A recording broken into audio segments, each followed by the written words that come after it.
Welcome to Living Well with MS.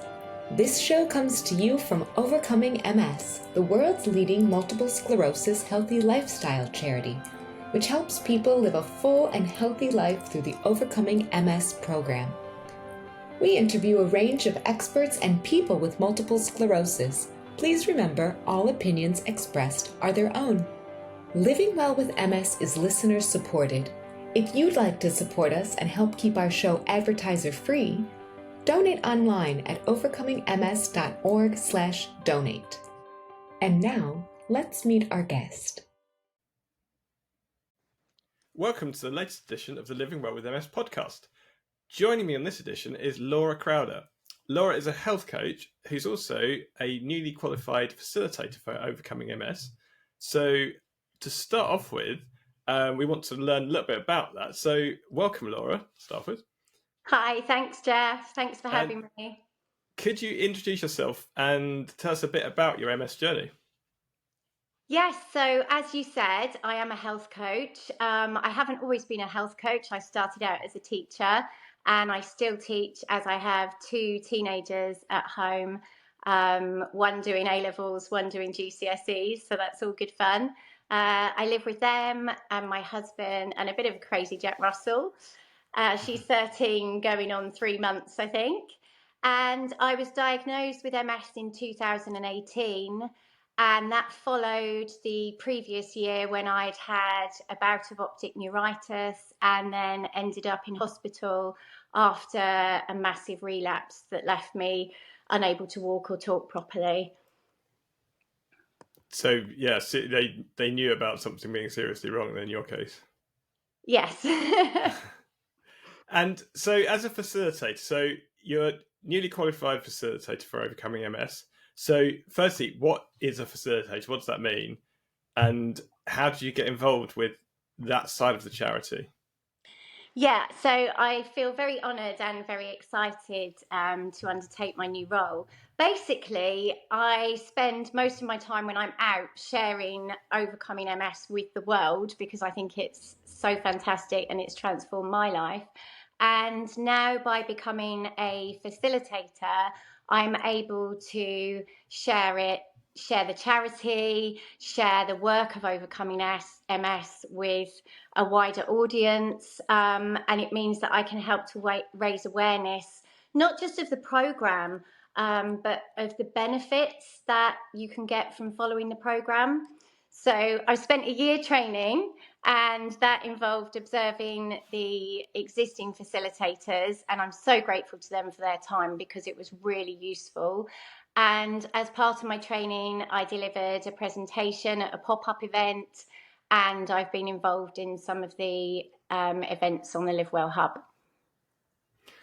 So the pillars of Overcoming MS that everyone is, or most people are familiar with, would be certainly diet, vitamin D, physical activity, stress reduction. There's also family health because you've got kids, I've got kids, and we're aware that it does increase the risk. Us having MS increase the risk for our immediate family members. So there's also that we should really look after their health as well. And then there's a seventh pillar, and that's change your life for life. So what does that one mean? What does it mean to change your life for life? Well, this is really interesting because when I first discovered the Overcoming MS program, which was basically after I had the massive relapse that left me hospitalized, at the time, I didn't actually know that I had MS. Obviously, I knew something was seriously wrong. And a junior doctor, after a barrage of tests like CT scans, ultrasounds on my neck, all sorts of things, they did an MRI scan. And a junior doctor basically said, it looks like MS. So after the steroids kind of wore off, and I'm sure you know what that felt like, I started to think about what that actually meant. And at first I was very negative. Why has this happened to me? What did I do to deserve this? And I kind of wallowed in that for a while. And then I thought, well, surely there must be something I can do about this. And that's when I started researching. and I came across the work of Professor Jelinek. And I think what attracted me to it at first was I came across so many miracle cures. You know, if you pay this money, buy this I was going to say, supplement. they all cost money, don't they? Those Yes, ones. yes. So obviously, overcoming MS, there was no cost. But more than that, it said an evidence based approach. And I think the minute I read evidence based, I thought, I've got to read this. So I read the entire book and I jumped straight in, implemented the diet and the vitamin D straight away. I couldn't do much about the exercise at the time because I was kind of still off my feet. And I eventually started walking, then, you know, walking and running and so forth. And it was brilliant. I mean, literally, I felt the effects probably instantly, I think because my previous lifestyle was so poor. And then after a while, it became a bit of a struggle. I was really craving cheese and craving chocolate, and I could feel those kind of negative thoughts creeping back in. And then I went on a retreat, and that was completely transformative. I think you've been on a retreat, Geoff, Yeah, and yeah. it was the dynamic contemplation that we did with Linda Bloom. And I sat opposite someone, a complete stranger, you know, never seen her before the retreat, and literally bared my soul to her and told her all about these things that I'd been holding on to since I was a kind of teenager, young adult, things that I'd done, had done to me. And after this, and I was crying at this point, she looked at me and she said, "But you were just a child." And it's really hard to explain, but this enormous weight just lifted. And I felt this sense of peace for the first time ever. It was like this really uncomfortable sensation that had been following me around all my life had suddenly gone. And then I think that prompted me to come back home after the retreat and reread the book. And that's when it started to make sense. That's when I realized that pillar 7 for me, that's where you start. Because changing your life for life, it's about an inner journey. You know, I think Professor Jelinek, you know, he talks very much in that chapter about how important it is that we deal with, you know, conflicts, that we deal with any unresolved issues that we might be holding on to. And that really clicks for me. So I think change your life for life. The key word is change, but I think it's all about an inner transformation and really getting to know yourself. And from that moment onwards, everything else just fell into place. Everything just made sense. So if someone's not, because not everyone can go on a retreat, they're location wise, you know, if you live in a part of the world where there aren't any, there are some Yes. online retreats, I have to say. Yes. But so you went from sort of yo-yo dieting, from doing it full on to not doing it, and back and forth. So what could you give tips to someone who maybe can't attend a retreat that could finally work to be consistent with the diet? Yeah, I mean, I think the key process is, it's kind of, when you mention the yo-yo dieting, yes, that is something that I did, and I've recently worked with a client on this as well. I used to go through life, I used to eat junk, I didn't used to exercise much, I had massive amounts of stress due to my job and other things, so I thought at the time. And then I'd get to, I don't know, a friend's wedding or a summer holiday, and I'd think, I need to get into that dress. I need to get into that kind of swimming costume. And then I'd go through this like whole process and like follow some sort of crash diet, you know, whether that be cabbage soup or juicing, or I tried most of them really. And none of them ever worked. They might have worked temporarily, but it's a bit like I said initially with the Overcoming MS program. I'd fall back into my old habits. And that's when I realized that you've got to get to the roots. You've got to get to your core beliefs. And this is what George talks about in Change Your Life for Life.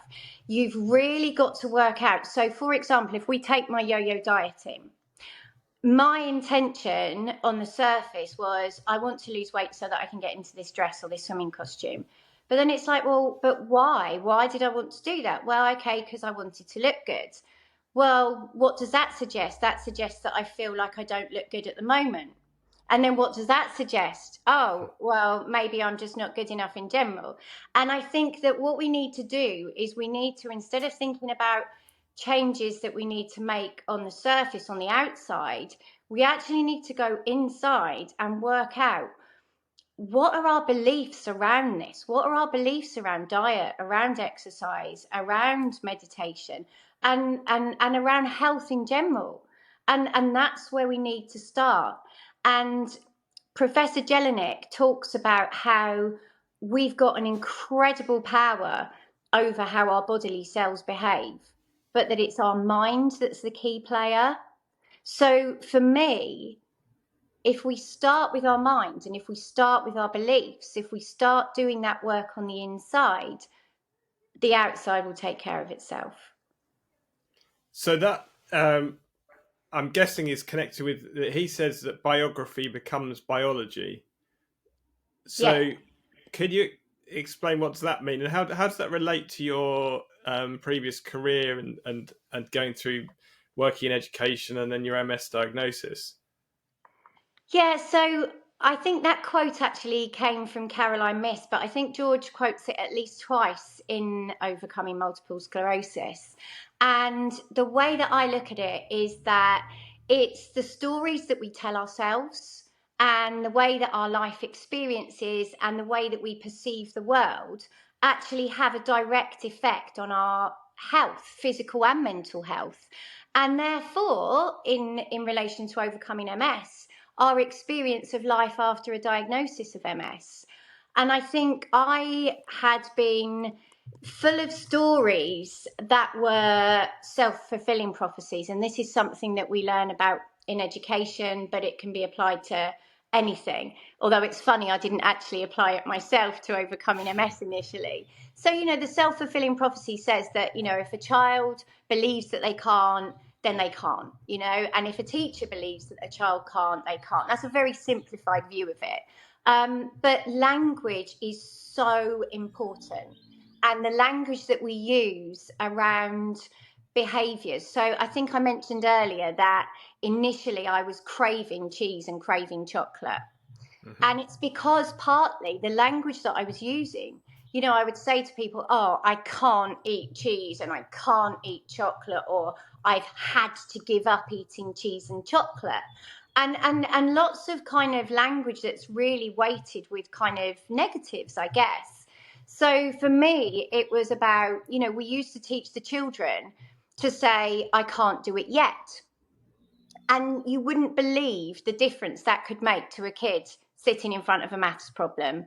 The kid's saying, I can't do it, I can't do it. If you teach them to say, I can't do it yet, the way that they persevere to try and solve that task, it's a huge shift. And it's the same with mindset. When I was saying I can't eat cheese and I can't eat chocolate, I was making myself feel deprived. And George, again, talks a lot about this in the book. So instead of saying that I can't eat cheese and chocolate now, I either say things like, I choose not to eat cheese and chocolate, or just, I don't eat cheese and chocolate. It's so powerful. And it's becoming you then, isn't it? It's not someone telling you what to do. It's your internal choice. Exactly. And choice, Geoff, that's really key as well. This is something no one has forced me to follow Overcoming MS.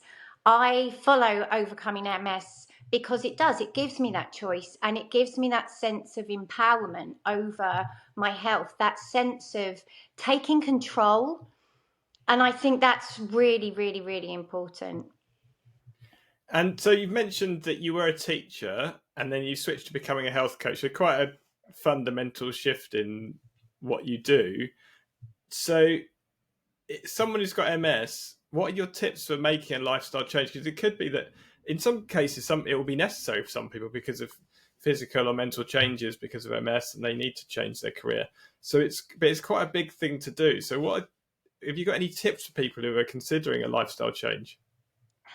Well, funnily enough, I didn't actually. I left when I left teaching. I didn't intend to become a health coach. I wanted to spend more time with my own children because the role that I was in meant that I was spending very little time with them. So initially, I didn't intend to make that career change.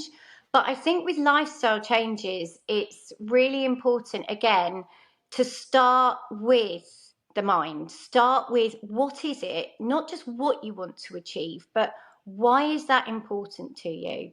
And I think when you start delving inside and when you start asking yourself those questions, you will discover maybe changes that you hadn't even considered. I hadn't even considered becoming a health coach, although it is actually very similar to teaching in many ways.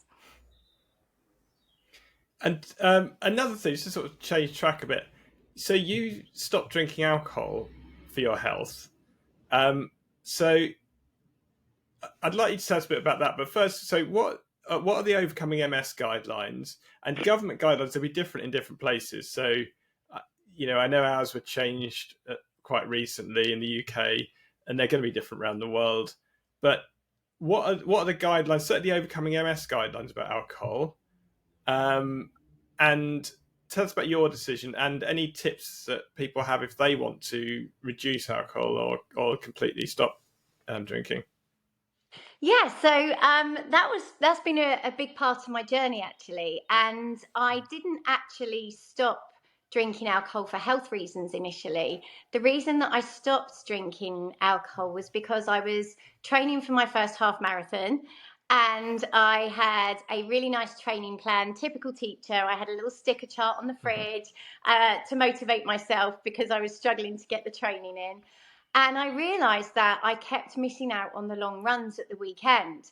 Anyway, to cut a long story short, I realised that it was basically because I'd get to a Friday and I'd think, woohoo, have a couple of glasses of wine, wake up on Saturday morning and think, oh, I can't be bothered to run. And so I thought, I'll just stop drinking until I, finish the half marathon, fully intending to celebrate with a, bottle of fizz or something at the end of it. But I felt so different. I think I'd done things like dry January before, but never really, other than my 2 pregnancies, never really taken a break longer than a month. And I think after that first month, and I got into the second month, the third month, I just realised that my life was a lot calmer. I think my reactions to things were a lot. Again, just it's interesting, isn't it? Karen Law speaks about this in the Overcoming MS handbook about how she just noticed that her response to stress was better without alcohol in the mix. And I think that was probably quite a significant part for me as well. My running improved hugely. I actually completed my first marathon last year, and just my health in general.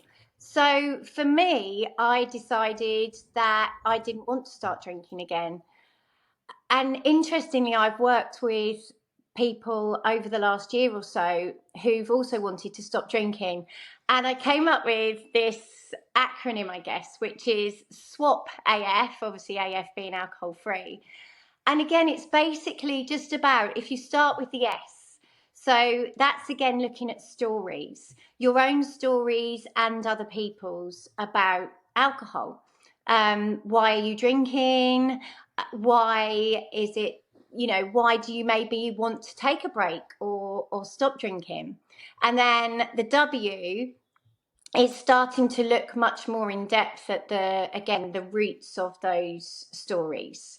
So, for example, I would be like, oh, it's the weekend, let's have a drink. Or, oh, I've got something to celebrate, let's have a drink. Or, oh, I've had a terrible week, let's have a drink. So it's starting to look at those kind of stories that we tell ourselves and thinking about what's actually really behind them. And then with the A are associations and making new associations. So if I was associating it with reducing stress, which actually I found out, it turned out it was actually doing the opposite for me, then what else could I do to reduce stress? Maybe I could go for a run. Maybe I could dance around to some music in the kitchen as long as no one's watching, or have a bath with a candle, you know, whatever it is that helps people to de-stress. And we're all obviously different with that. And then once you've changed those associations, then you need a plan. And I know this sounds really silly because we're just talking about not drinking, but I don't know about you. The first time I went and met up with friends in the pub and said, I'm not drinking, immediately I was bombarded with, why aren't you drinking? What's this all about? Come on, Laura, you normally love a glass of wine. So I think being prepared and having, you know, your story ready. So for me now, it's just like, I just don't drink alcohol for my health, but also because I feel like I'm a better person without it. My life works better without it. And also planning what you are going to drink.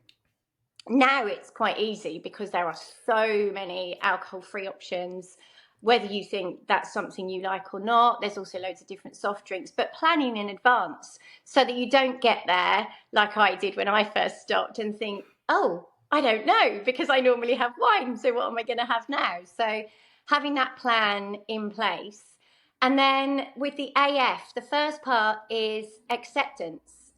And this is something that George talks about a lot in the book, not to do with alcohol, but accept that, you know, you've probably seen, I know we're recording this in January.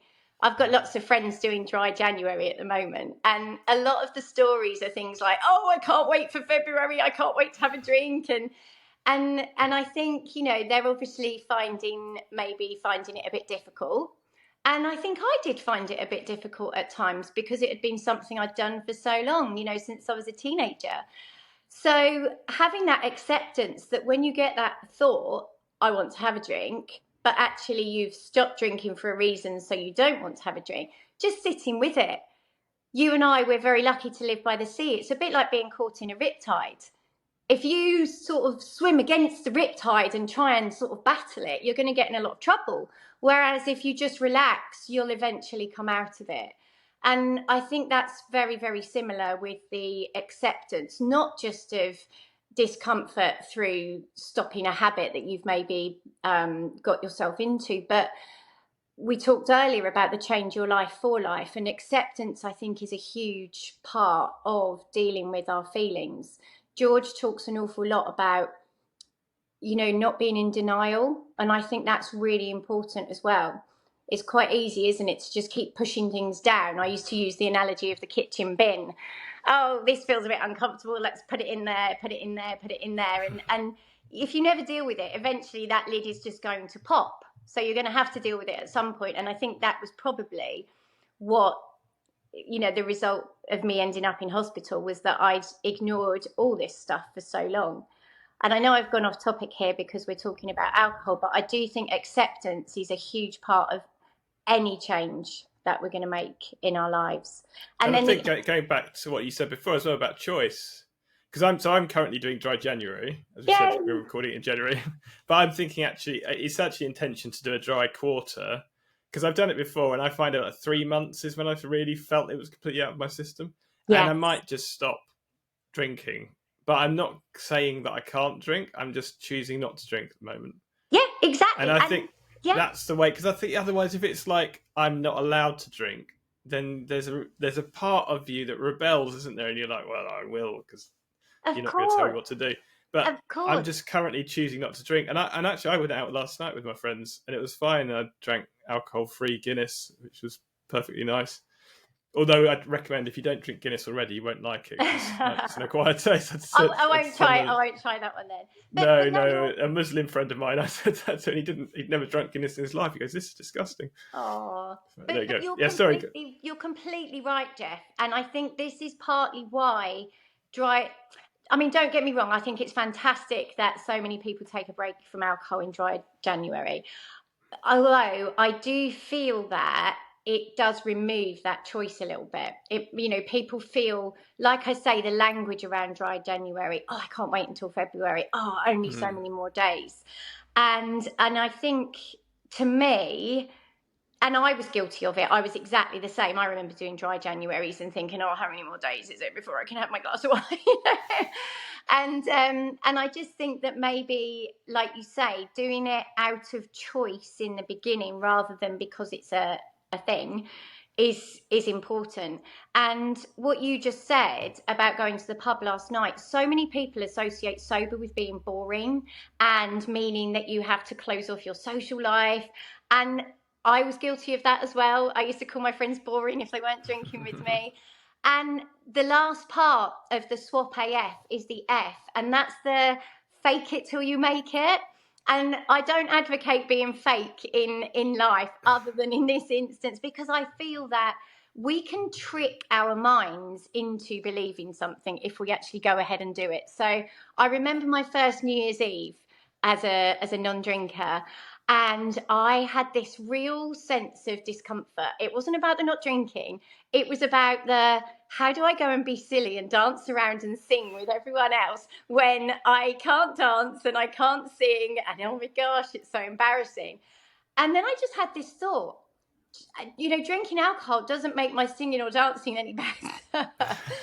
And I just thought, what's stopping me? What's holding me back? Well, I guess it must be a mix of, confidence, something like that. And I just thought, do you know what? I'm going to go in there and I'm just going to pretend that I've had a drink. And I'm just going to behave as if I would, enjoy the music, enjoy my friends, sing at the top of my voice like I would if I'd had a drink. And you know what? I had the best New Year's Eve that I've ever had. It was amazing. And I absolutely love partying sober. And to go on to your healthcare work, it's come up with the terms of primary and secondary foods. So to go away from alcohol for a bit. Yeah. So what are primary and secondary foods? How can we nourish and our bodies and our souls with food? Okay, so I learned about the concept of primary and secondary food when I did my health coach training with the Institute of Integrative Nutrition. It's a bit of a mouthful. And basically, I thought it was brilliant because I'd never really thought about this before. But the idea is that the food that we actually put into our mouths, that's the secondary food. But it's the primary food that's key. So Joshua Rosenthal, who founded the institute where I did my training, he gave this lecture and he was talking about how he came up with the concept. And he was looking at people as he went about his day-to-day life. And he came across people who had the healthiest diets, the kale, the blueberries, full of superfoods, and they were miserable as sin. And then other people who had pretty dire diets who were actually pretty happy. And that's when he came up with the concept of primary and secondary foods, and health being about so much more than just what we actually eat. And this is what fits in so well with overcoming MS. And again, sorry to go back to it again, but Change Your Life for Life, George talks about this. Our health is not just what we eat. It isn't just exercise. It's not just supplementation. Things like our career, things like our relationships, finances, the whole kind of, as well as they call it at IIN, the circle of life. All of these other aspects of our lives are so important in terms of nourishing us. And again, going back to the Change Your Life for Life, if we're dealing with conflict or if we're dealing with unresolved issues, if we've got very destructive or negative relationships in our lives, for example, that's going to have a really adverse effect on our health, even if we're eating all the superfoods in the world. So it's about achieving balance. And if you think about the way that our bodies are set up with, the whole aim of our bodies, our cells, is homeostasis and finding that balance. And our bodies are absolute masters, aren't they? We throw ourselves out of balance. Maybe we have a massive spike in blood sugar. So our body's there working behind the scenes, to get back into balance. And, if we get too hot, again, our body's going to start sweating so that we can try and get back in balance. And for me, that's what health is. That's what health is about, inside and outside. It's about finding that balance. And there's no point in making ourselves miserable with a diet that's full of superfoods if we're really unhappy in other areas, and if we haven't done the work, as I said, inside, that makes us get that real understanding of why this is so important. And if you told me tomorrow, Laura, there was a big mistake, you don't have MS, I would never go back to eating the cheese and the chocolate that I used to eat, and the junk food and the bags of crisps and everything else. I just wouldn't, because I feel so good after following Overcoming MS. I would never turn back. And how can we find out more about you and your work? So I've been coaching for a while now, but I've just changed I've changed the name of my business, really, because I found that the one that I was using just wasn't relevant to what I was doing anymore. So again, I am embracing change. So I have a website that's called selfhealth.com, and that's self as in CELLF. So selfhealth.com. And again, on Instagram, I think I'm self_health. Although one of my friends called me out on the fact that I don't use social media. So that's something that But check out the show notes as well, because we'll be in the show notes. Yeah, check out the show notes, and hopefully by then I'll be posting. Okay. And with that, I'd like to thank you very much for joining us, and all your work that you do for Overcoming MS as well, Laura Crowder. Thanks, Geoff. Thank you very much. Thank you. Thank you for listening to this episode of Living Well with MS. Please check out this episode's show notes at overcomingms.org/podcast. You'll find useful links and bonus information there. Don't forget to subscribe to the podcast so you never miss an episode, and please rate and review the show to help others find us. This show is made possible by the Overcoming MS community. Our theme music is by Claire and Nab Dean. Our host is Jeff Alex. Our videos are edited by Lorna Greenwood, and I'm the producer, Regina Beach. Have questions or ideas to share? Email us at podcast@overcomingms.org. We'd love to hear from you. The Living Well with MS podcast is for private, non-commercial use and exists to educate and inspire our community of listeners. We do not offer medical advice. For medical advice, please contact your doctor or other licensed healthcare professional.